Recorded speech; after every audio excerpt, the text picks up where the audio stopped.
Port Tobacco is an unincorporated community in Charles County, Maryland, United States, once a bustling port providing indirect access to the Potomac River. Port Tobacco was a commercial hub for colonial Maryland and served as the county seat of Charles County from 1658 to 1895.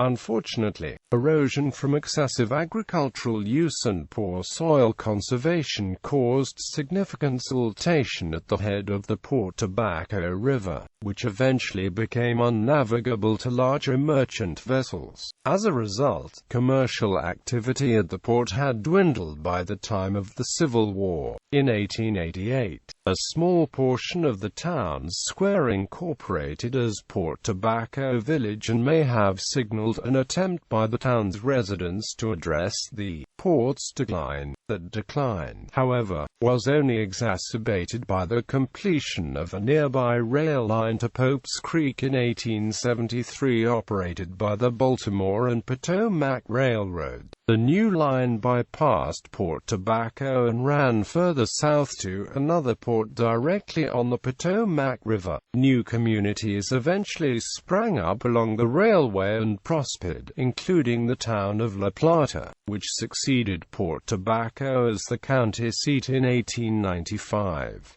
Historic landmarks within Port Tobacco include Chapel Point, home of St. Thomas Manor and St. Ignatius Church, the oldest continuously active Jesuit complex in the world, and the oldest Catholic parish in the 13 colonies, Mulberry Grove, the birthplace of John Hanson, and Rose Hill Manor House.